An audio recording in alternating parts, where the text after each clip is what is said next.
Hello, all you film freaks and movie maniacs out there.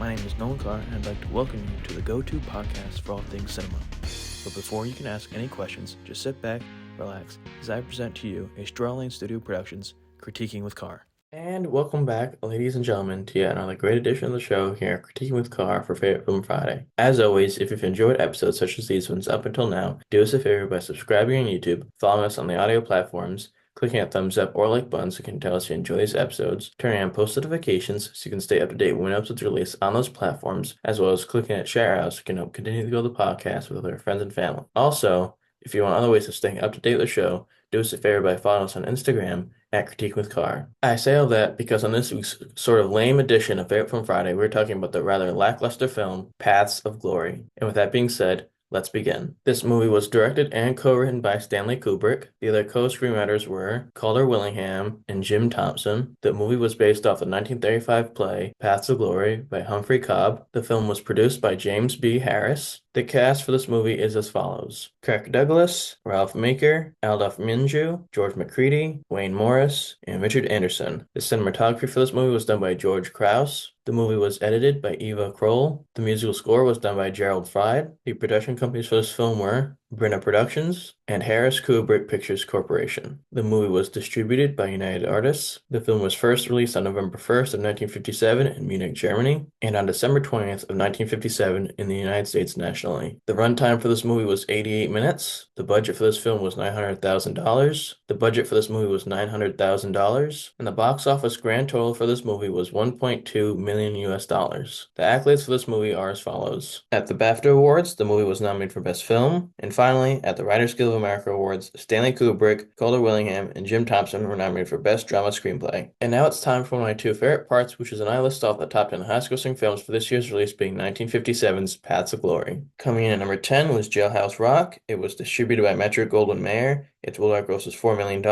and stars Elvis Presley, Judy Tyler, and Mickey Shaughnessy. Coming in at number 9 was Don't Go Near the Water. It was distributed by Metro-Goldwyn-Mayer. Its worldwide gross was $6.14 million, and stars Glenn Ford, Gia Scala, and Earl Holliman. Coming in at number 8 was Old Yeller. It was distributed by Buena Vista Distribution. Its worldwide gross was $6.25 million in rentals, and it stars Dorothy McGuire, Fess Parker, and Jeff York. Coming in at number 7 was Pal Joey. It was distributed by Columbia Pictures. Its worldwide gross was $7 million in rentals, and it stars Rita Hayworth, Frank Sinatra, and Kim Novak. Coming in at number 6 was Raintree County. It was distributed by Metro-Goldwyn-Mayer. Its worldwide gross was $9.1 million, and it stars Montgomery Clift, Elizabeth Taylor, and Eva Marie Saint. Coming in at number 5 was Gunfight at the OK Corral. It was distributed by Paramount Pictures. Its worldwide gross was $10.7 million, and stars Burt Lancaster, Kirk Douglas, and Rhonda Fleming. Coming in at number 4 was A Farewell to Arms. It was distributed by 20th Century Fox. Its worldwide gross was $20 million, and it stars Rock Hudson, Jennifer Jones, and Vittorio De Sica. Coming in at number 3 was Payne Place. It was distributed by 20th Century Fox. Its worldwide gross was $25.6 million, and it stars Lana Turner, Hope Lang, and Lee Phillips. Coming in at number 2 was Sayonara. It was distributed by Warner Bros. Pictures. Its worldwide gross was $26.3 million, and it stars Marlon Brando, Patricia Owens, and James Garner. And finally, coming in at number 1 as the highest-grossing film for 1957 was A Bridge on the River Kwai. It was distributed by Columbia Pictures. Its worldwide gross was $30.6 million, and it stars William Holden, Sir Alec Guinness, and Jack Hawkins. And now, the moment you've all been waiting for, my review of 1957's Paths of Glory. Paths of Glory, directed by Stanley Kubrick, is often lauded as a classic anti-war film, but after watching it, I found myself underwhelmed by several aspects of the movie. While there are elements worth appreciating, there are more than a few points that drag down my overall experience. The film opens with an interesting sequence involving two French military leaders, Brigadier General Paul Moreau and Major General Georges Brulard. This opening sets the tone for the film's exploration of the complexities of military hierarchy and sacrifices made on the battlefield. One of the few things I found compelling right from the start was the contrast between these two characters. One is more focused on his men and their safety, while the other is ready to sacrifice countless lives in pursuit of promotion and military glory. Unfortunately, despite the strong premise, the film's execution fell flat to me. One major issue that was hard to overlook was the lack of authenticity in the portrayal of the French soldiers. The soldiers, who were meant to be fighting for France in World War I, spoke with noticeable American and British accents. This lack of French accents made it difficult to fully immerse myself in the world Kubrick was trying to create. It robbed the film of believability, which is crucial in a war movie where realism should play a big role. To make matters worse, the first 30 minutes felt like a slog. The pacing dragged, and I found myself struggling to stay engaged as the film slowly developed. world. The animosity between Moreau and Colonel Dax is one of the film's most entertaining elements.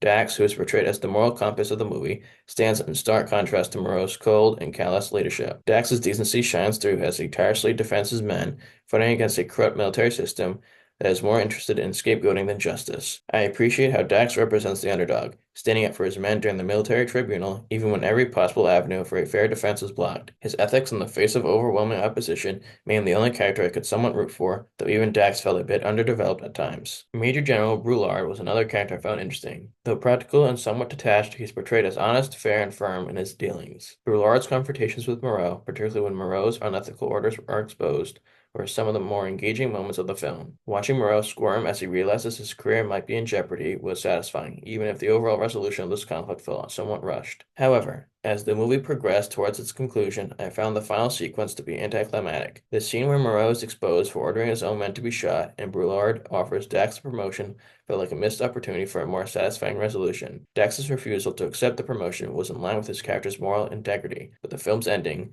featuring a German singer entertaining the French troops, left me feeling detached and uninterested. It was a strange, subdued way to conclude a film that dealt with such heavy themes of life, death, and honor. In conclusion, Paths of Glory didn't resonate with me the way it seems for many others. While I appreciated the film's anti-war message and some of the moral dilemmas it presented, the lack of believability in the portrayal of French soldiers and the uneven pacing were major detractors.